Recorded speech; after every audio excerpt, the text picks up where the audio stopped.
the frame drum. There's probably more that I could say about the frame drum than we would have time in a day to talk about. Frame drum, this is a good small example of one.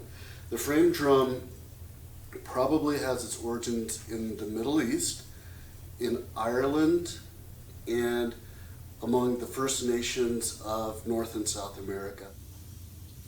So for a quick overview on the drums we've got here at Georgia College, here is a good example of a frame drum. Here's another larger frame drum. These two, this one and this one, are Bowen, and those are Irish frame drums. The one back here, and I'll show you what's special about it, is called a bendir. Then here's another frame drum that we'll look at. Over here, this is called a pandero or a tambourine. When we're looking at how the tambourines or the panderos are played, there are special techniques. Even though the instruments look the same, they're still played a little bit differently. There's a small pandero or tambourine that's called a reek, and it's played in the Middle East, and it has a really, really specific way that needs to be played. And then with pandero, there's old style of pandero playing and new style of pandero playing. And it's good to maybe watch videos about that, but they're more complex. And I would say for a drumming group like ours or for music therapy, keep it really, really simple, because you want your clients to understand, hey, this instrument can be used this way. This is what I'm most familiar with. This is what I prefer. This is what I've known since preschool, and not really get into some advanced techniques that may not work for certain populations. It all depends on the client. Here are some drums that are inspired by frame drums. It's two ocean drums, and this is a tunable frame drum. It's really pretty cool. You can see someone's name on it, but it has these bolts on the side so you can tighten it and loosen the head. Part of this is because this is a natural head. This is a gut head, so it looks really, really thin, but it's a natural head. And like I was saying earlier, sometimes the natural heads, the humidity, especially here in Georgia, and the cold weather can alter the sound. So you can retune this depending on how the humidity has affected it, but also if you simply want it to have a different pitch or timbre, you can do that by adjusting these on the side. Some of the Bowen are really nice. None of these specifically at the school, but they have ways to be tuned on the inside of them, and we'll look at that a little bit when we look at the back of the drums. And finally, the paddle drum, the music therapy paddle drum. This is also based on a frame drum. And you can see the tiny frame on the side. It just has a handle added to it. So this can be tuned also with a small hex nut here. You can do it on either side. But this also allows the head to be changed out just in case the head is damaged along the way. So first, I want to talk about the all-around frame drum, the regular frame drum that was inspired in Turkey. You can play it sitting down or standing up, and there are a couple of different grips that you can use with it as well. The basic idea behind the frame drum is to play it with your hands. It's not really something that you would use a mallet with. So it's good. Nobody has to hold on to anything extra. Let's say someone has a motor impairment, or they don't have complete use of their arms, or they may be missing a hand. They can still play the frame drum. So when you're looking at the different strokes or different sticking techniques for the frame drum, there are four main ones, and they each have syllables that you can use when you're talking about it. The first one we're going to look at is called the ka, which is played with your non-dominant hand, usually at the top of the drum if you're sitting down with this position, and you're doing it close to the edge of the drum, which is the rim. So we have the ka, and then at the bottom of the drum, or at the upper edge, you use your other hand, your dominant hand, to get something called a tek sound. So we can play tek, ka, tek, ka. So you might say, here, play tek, and so they would play tek. So you've got these verbal cues that you can give someone. So we've got the tek and the ka, and then we have two other sounds. One is the doom sound, like you might talk about on a djembe or darbuka, and it sounds like this.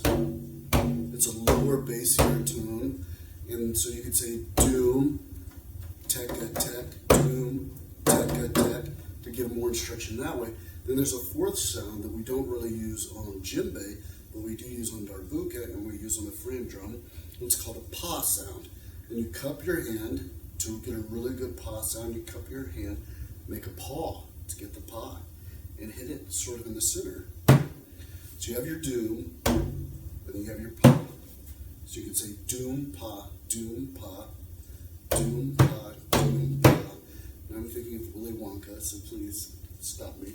Doom pa, teka tek, doom pa, teka tek, doom pa, teka tek, teka tek. So that's how you might show someone how to play a pattern with the basic strokes on a frame drum, basic frame drum. And then we have one that's a similar size, but the cool thing about this one is it's got a little cutout for your thumb.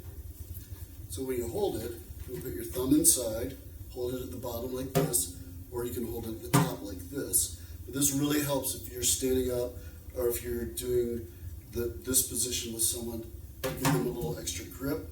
If someone has a hook on their hand or a clamp, a grabber, they can use this when they may not be able to use the top as easily. You just clip it directly underneath there, just like your thumb.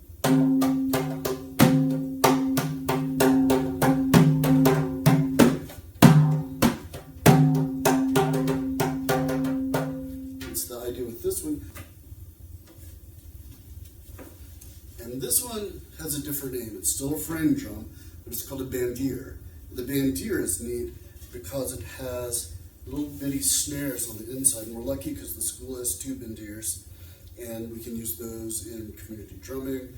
We can use it in sessions also, but we need to be aware of this because the little snares are attached to the side. They go in through the frame, and then they land in the back and go all the way across. And they're just made out of plastic. So you've got to be careful that the person who's playing it is aware of the snares and also aware that they could break or damage the snares if they don't play it properly. And this one has a complete hole that you can put your thumb into when you're playing it.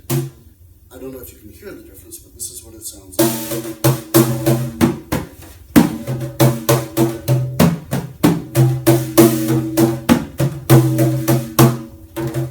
So let's take another look at the bandier. Here's the thumb hold that I was talking about, so that you can hold it like that and play. Not doing.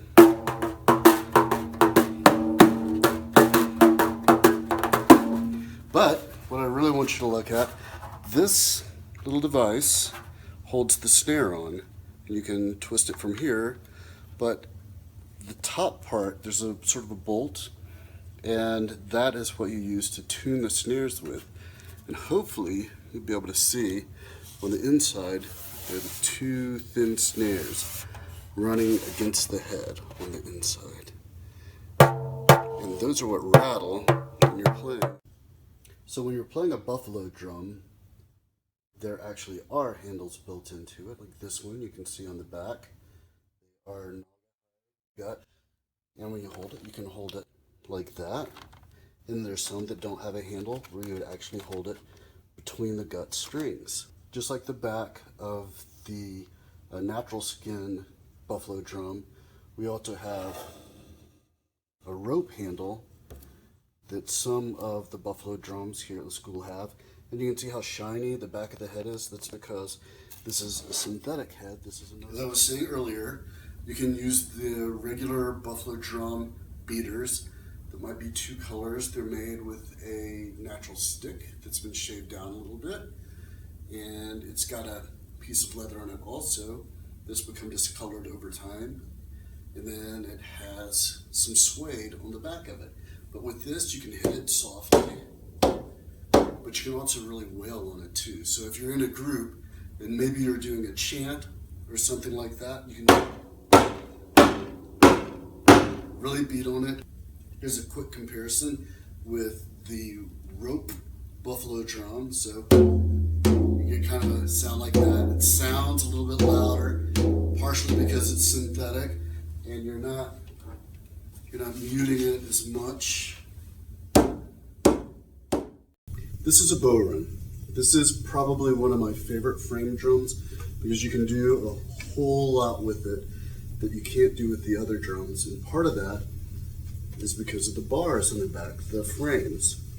So first, some people think that these are handles. These are not handles. These are stabilizers inside the frame drum. Now with the frame drum though, you actually put your hand in the back and rest the drum on top of your thumb. Some people do it with your thumb up. Some people do it with the thumb to the side. I tend to do it with my thumb to the side like this. I've seen people squeeze them, and then people beating the drum with a mallet or something like that. It's not supposed to be hit with a mallet either. Not a regular mallet. It's supposed to be hit with a tipper. And it's these little sticks. One of them that we have is thick, and the other one is really, really thin. I actually prefer the thinner one. The tippers that I have at home are a little bit thicker than this, but for our purposes here at the school, I prefer the thinner one. You might prefer the thicker one for whatever reason.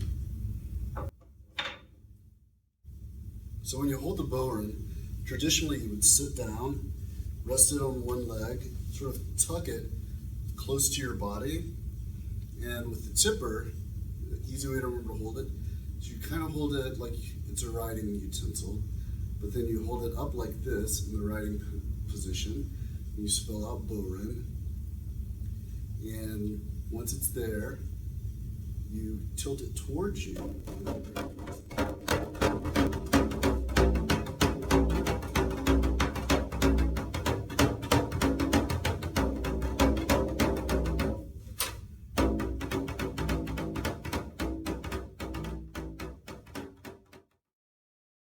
And next we're going to look at one of everybody's favorite. It's the ocean drum.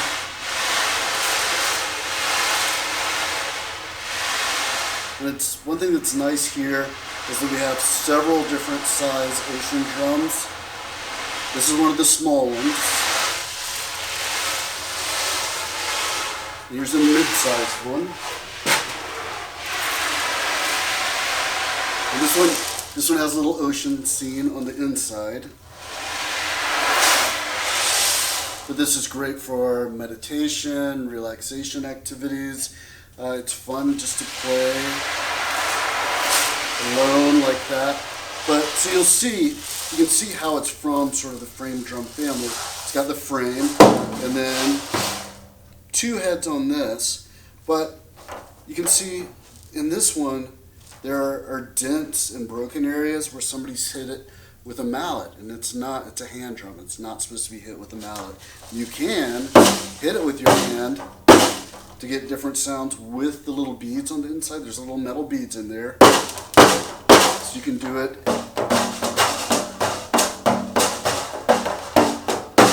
kind of like one of the other frame drums. You can tap it